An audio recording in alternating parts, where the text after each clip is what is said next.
Hello, my lovely viewers. Are you ready to find out what happens next in our story? Let's do it. Chapter 5. Comfort Me.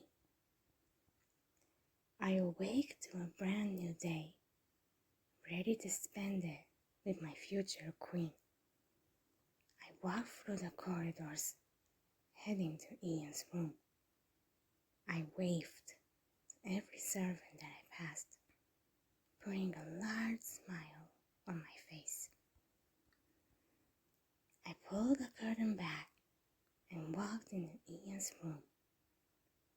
Good morning, my sweet. How did you sleep last night?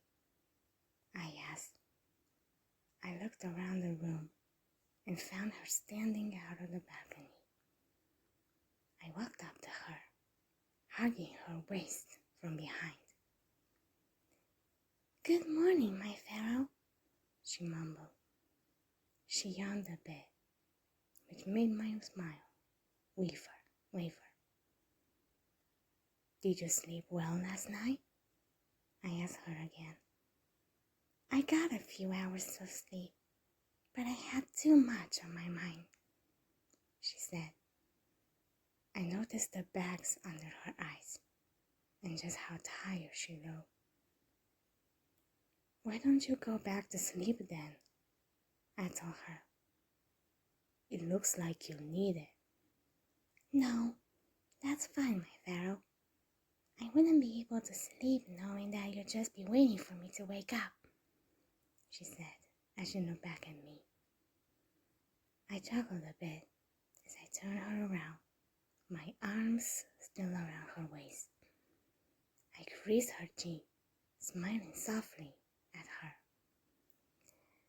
Don't worry about me. Please, just get some rest. I sighed in defeat and nodded her head. On one condition, she said under her breath. What is it, my love? I asked her. Can you stay with me? She whispered, looking down at the floor. I smiled and nodded my head. Anything for my queen.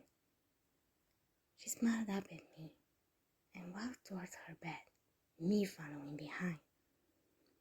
She crawled under the covers while I sat on the edge of her bed. What are you doing? She asked. Staying with you. Isn't that what you wanted? I asked, confused. She giggled a bit. That's not what I meant. She lifted the covers to her bed, and I shook my head. I crawled in next to her, pulling her close to me. She nuzzled her face into my chest and smiled softly. Thank you, my Pharaoh, she mumbled. Please, call me Atem, I told her. She lightly nodded her head and yawned. She started to doze off as I stroked her hair. Hey, Atem, she mumbled. I hummed in response, looking down at her. Do you think I'll make a good queen? She mumbled, trying to stay awake long enough. I smiled softly and kissed her forehead. Of course you will. You'll be an amazing queen, Ian, I told her. She smiled slightly, then fell asleep. I might have only met her yesterday, but there was something about this girl that made me fall for her instantly. I knew it wasn't the fact that the gods said she was to be my queen. That's not the true reason. It was the way she stole the food from that merchant, then gave it to the hungry children that could never afford it. She cared for the well-being of others rather than herself. She was practically born with the heart of a queen. I fell in love with her because she's one in a million.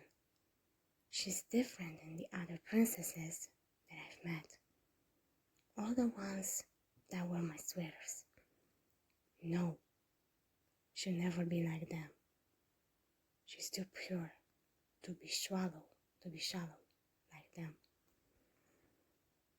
I looked down at her, smiling softly at how cute she looked asleep. I'll protect you from anything, my queen, my sweet Ian, I whispered as I kissed her forehead. I closed my eyes and fell asleep myself, holding my queen close to me. Chapter 6. Lies to my beloved. I'll be gone for a little while, Ian, so why don't you explore the palace while I'm out, all right? Atem said with a small smile. I nodded my head, looking down at the floor. Yes, my pharaoh. How long do you think you'll be gone?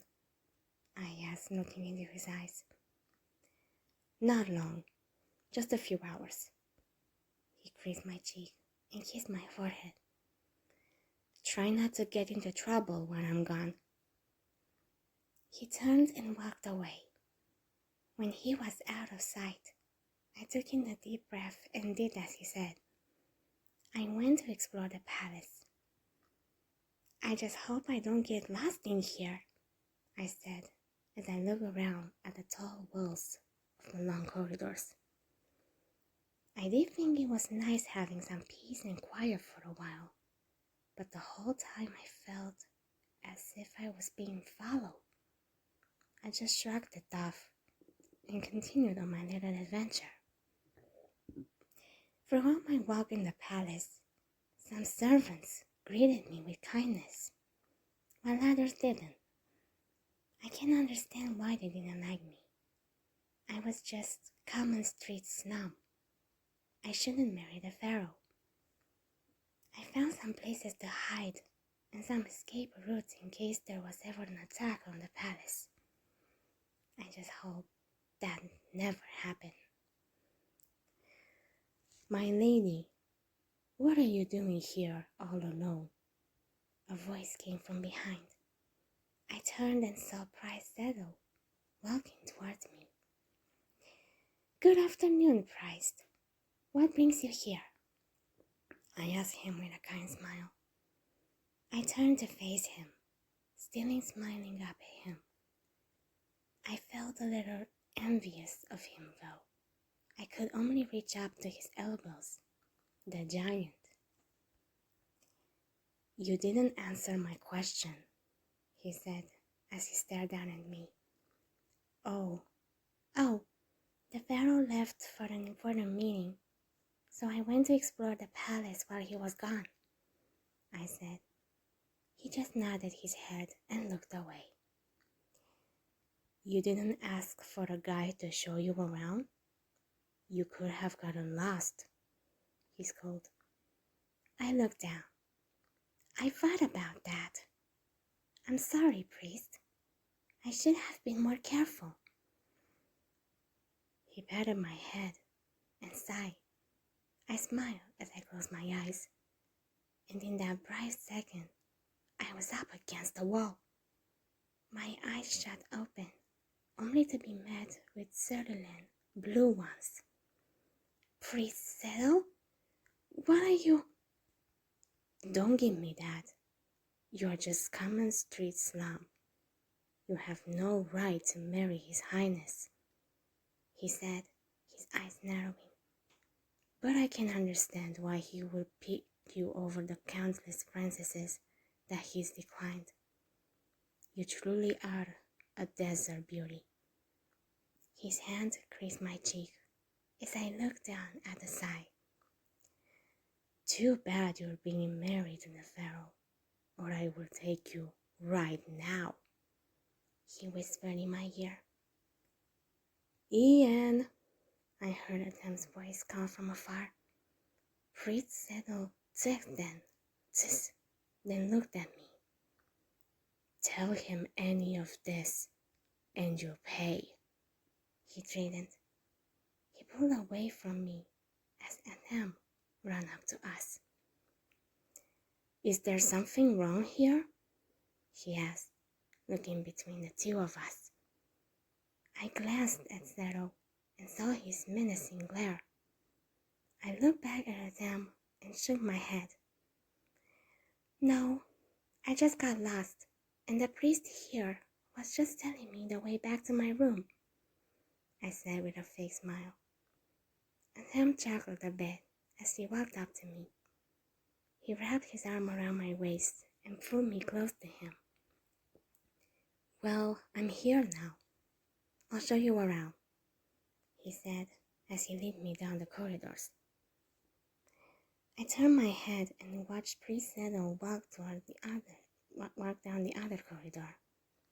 I looked back at them and frowned a bit. I just lied to the one I loved. Is there something wrong? His voice brought me out of thought.